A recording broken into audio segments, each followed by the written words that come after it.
Shalom, peuple de Dieu. Aujourd'hui, j'aimerais vous parler de l'adoration. Qu'est-ce que l'adoration? L'adoration, c'est le fait d'être comme Dieu et lui renvoyer l'image de sa propre personne. La Bible, c'est comme un album d'images photos où, quand nous méditons, on doit se voir dans les Écritures. Un adorateur, c'est celui qui reflète la personne de Jésus. Tu ne peux pas prétendre dire que je suis un adorateur, tandis que ta vie dans cette terre des humains ne révèle pas la personne de Jésus. Un adorateur, c'est un modèle.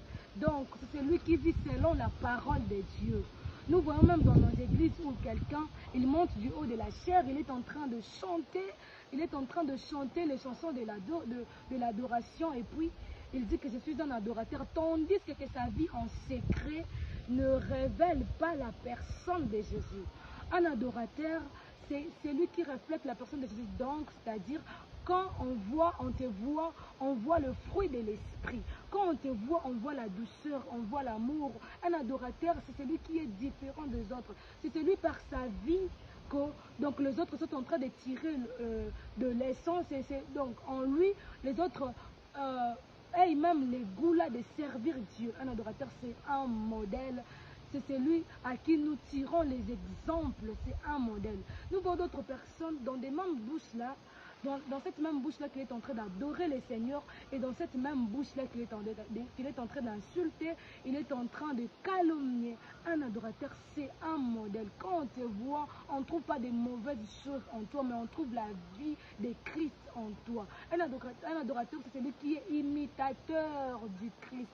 Un adorateur, c'est celui qui reflète l'image de Dieu.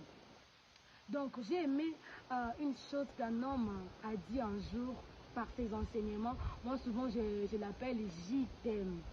Il a dit un jour, la plus grande haute dimension de l'adoration, c'est quand l'adorateur devient une adoration. Donc, quand l'adorateur s'est fait d'abord une adoration.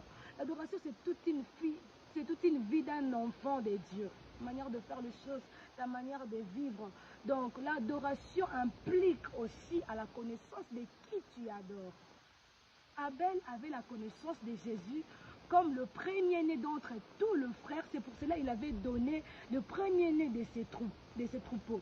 Abraham avait la révélation de Dieu comme le Dieu qui pourvoit, Jéhovah Jireh. Toi, quelle révélation as-tu de ton Dieu? Souvent, nous adorons celui que nous ne connaissons pas. On adore. L'adoration n'est pas faite pour tout le monde. Tout le monde peut louer, mais tout le monde ne peut pas adorer. Nous voyons dans les églises, même les sorciers entrent. Quand on dit adorons le Seigneur, il faut semblant d'adorer. Mais en réalité, ils n'adorent pas. L'adoration, c'est pour les vrais. Car la Bible dit, l'heure vient et elle est déjà venue où les vrais adorateurs adoreront le Père en esprit et en vérité. C'est pour le vrai. Dieu n'a pas besoin des hommes qui ont des belles voix, mais Dieu a besoin des gens qui se donnent à lui. L'adoration implique aussi la vie des consciences.